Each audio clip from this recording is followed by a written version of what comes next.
చెప్పే ఎన్ని నుంచి వచ్చినావు? మేము వికారాబాద్ డిస్టిక్ అండి. ఏంది కరెంటు ఫ్రీ అంటారు, 200 యూనిట్లు, సిలిండర్ 500 అంటారు. ఎట్లా అవుతాయా? అయ్యే పనులేనా అవి? అవి అవుతాయా? అవుతాయి. ఎట్లా ఎందుకు ఇప్పుడు సిలిండర్ సైజ్ తగ్గుతుంది అంటుంది ఆమె. లే సేమ్ సైజ్ ఉంది, అట్లా ఏం లేదంట. ఇంకా ఇయ్యలేరు కదా వాళ్ళు, ఇప్పుడైతే డిక్లేర్ చేస్తారు, అన్నీ చూపిస్తారు కదా. అంతకన్నా ముందు చెప్పలేము కదా మనము. కంపల్సరీ వస్తాయి. 200 యూనిట్లు ఇవ్వచ్చు, ఏం పెద్ద ఇది లేదు. ఎందుకంటే వాళ్ళు తమ ఒక సిస్టమేటిక్గా ముందే ప్లానింగ్గా చేసే విడుదల చేస్తుండ్రు. చేంజెస్ మార్పులు ఏమైనా కనపడుతున్నాయా కేసీఆర్ ఉన్నప్పటికి ఇప్పటికి? 10 సంవత్సరాల నుంచి ఒక రేషన్ కార్డుకి అన్ని వాళ్ళ ఆఫీస్ చుట్టూ తిరుగుతుంటాం. ఇప్పుడు ఆఫీస్ వాళ్ళ కూతూ మన ఇంటికి వస్తున్నారు కదా, అన్ని దాని గురించి మంచిగానే అనిపిస్తుంది. మార్పు అవుతాయి, ఎన్పిఎలక్షన్ అయినా ఇంకా మార్పు అవుతాయి. 6 గ్యారెంటీ స్కీమ్లు కూడా కంప్లీట్ చేసేస్తారు కంపల్సరీ.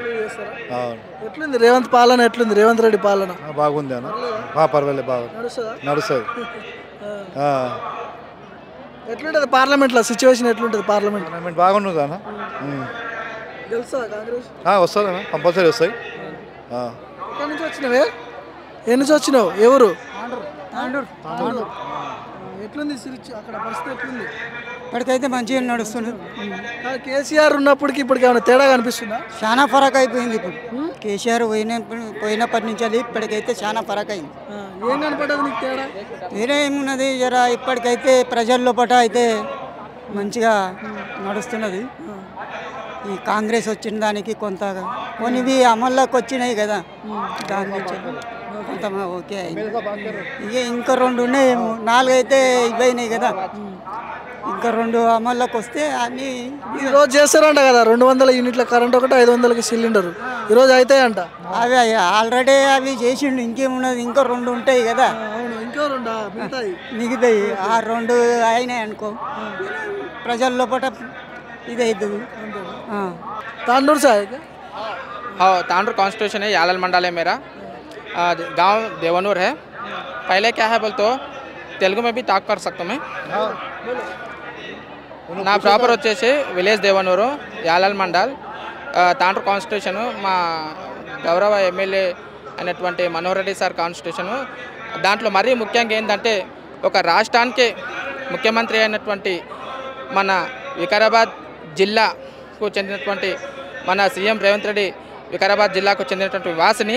అసెంబ్లీలో 2 పెద్ద పదవులు అంటే మన ముఖ్యమంత్రి సీఎం పదవి, మరొకటి ఏదంటే అది మన స్పీకర్ పదవి గడ్డం ప్రసాద్. అందుకే వికారాబాద్ జిల్లా వాసిని అనేది గర్వపడుతున్నాను. ఈరోజు ఎట్లుంది కాంగ్రెస్ పాలన? ఎట్లుంది బీఆర్ఎస్ ఉన్నప్పుడు? ఎట్లుంది? దానికి దీనికి చూసుకుంటే ఆకాశానికి మళ్ళా భూమికి ఉన్నటువంటి ఫరక్ ఉంది. ఇదేంటంటే నడుస్తుంది కాదు, चलता नहीं भागता दौड़ता, क्योंकि यहाँ पे पैसे दिए सो आए सो पब्लिक नहीं है, दिल से आए सो पब्लिक है. कई को बोल तो बीआरएस के गवर्नमेंट में क्या हुआ तुम्हारे भी मालूम है. మీరు ఒక పత్రికా సోదరులు, మీకు కూడా అన్యాయం జరిగింది. నిజమైనటువంటి వార్తలు రాస్తే మిమ్మల్ని కూడా బొక్కలు పెట్టి ఇచ్చేసినటువంటి పరిస్థితి ఉంది బీఆర్ఎస్ ప్రభుత్వంలో. ఈరోజు మీరు స్వేచ్ఛగా ఈ విధంగా ప్రజల్లో మీడియా బట్టి సామాన్య జనానికి మాట్లాడడానికి అవకాశం ఇస్తున్నారంటే ఏ విధంగా ఉందో మిత్రులు మీకు కూడా తెలిసి ఉండాలి. ఎక్కడి నుంచి వచ్చిర్రు అన్న? ఎక్కడి నుంచి వచ్చిర్రు?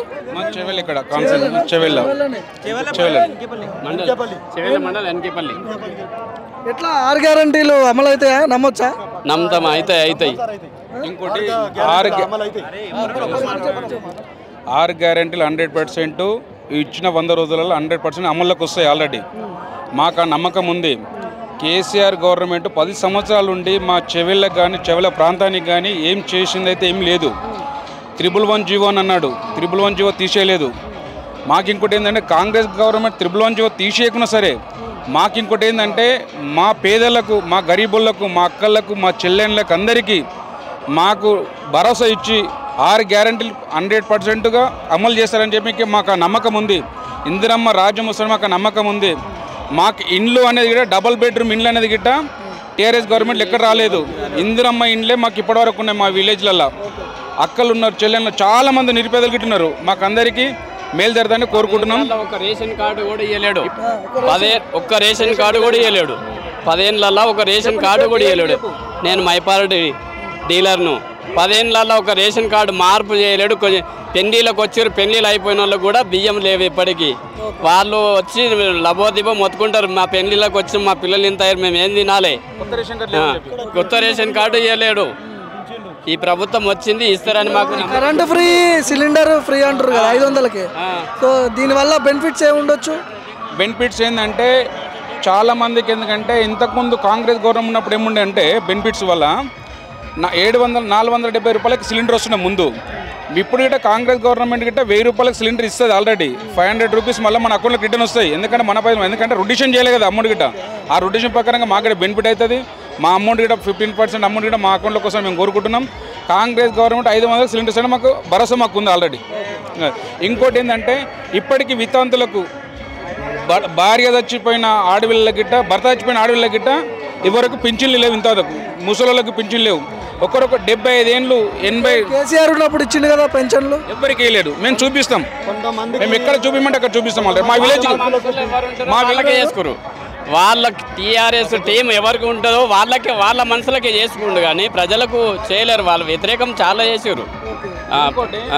మేము కేసీఆర్, రేవంత్ ఆయన ఎవరు కాలే యాదయ్య పోయిన 10 సంవత్సరాలకి ముందు కాంగ్రెస్ టీఆర్ఎస్లోకి వచ్చిండు. టీఆర్ఎస్కి వచ్చినాకనే 30,000 మెజార్టీతో గెలిచిండు. 30,000తో మెజార్టీ గెలిచిన తర్వాత ఆయన ఇంటికి 4 పదవులు వచ్చినాయి. కాకపోతే గరీబులను ఎవరికి ఏం చేయలేడు. ఆయన ఇంటూ అంచెలకి వేసిండు. ఆయన చేసిన భూకబ్జాలు చాలా ఉన్నాయి. ఎందుకంటే ప్లేసులు మీరు బయట పెడతామంటే మేము బయట చాలా చూపిస్తాం ఆల్రెడీ. మీరు మీ ప్లేసులు మాట్లాస్తామంటే మేము చూపిస్తాం ఆల్రెడీ. ఇప్పుడు ఎట్లుంది ఇక్కడ చేవెళ్ళ పార్లమెంట్ ఎట్లుంది? ఎవరు గెలిచే అవకాశం? పార్లమెంట్ ఒక చెప్పాలన్నా, ఏది చూసినా టప్ ఉంటుంది. కాకపోతే ఒక 5,000 మెజార్టీతో గెలుస్తారు. 5,000 10,000 మెజార్టీతో గెలుస్తారు. ఎవరు గెలిచే అవకాశం? మేము కాంగ్రెస్ గెలుస్తామని మేము అనుకుంటున్నాం. 5,000 మెజార్టీ ఇచ్చినా గెలుస్తారు కాంగ్రెస్. యాదయ్య వచ్చి అభివృద్ధి ఏమీ లేదు. యాదయ్య వచ్చి అభివృద్ధి ఏం చేయలేదు. చేవెళ్ళ అభివృద్ధి మాత్రం ఏం చేయలేడు. ఆయన పింఛన్లు లేవు. ఎవరు కేసీఆర్ ఎవరైతే ఇవ్వమంటే వాళ్ళకే ఇచ్చాడు. ఆ ప్రభుత్వం ఉన్న వాళ్ళకే ఇచ్చిండు, వేరే ప్రభుత్వం ఇవ్వలేడు. మళ్ళీ ఏంది, యాదయ్య వచ్చిన నుంచి చేవెళ్ళ మాత్రం అభివృద్ధి ఏం లేదు.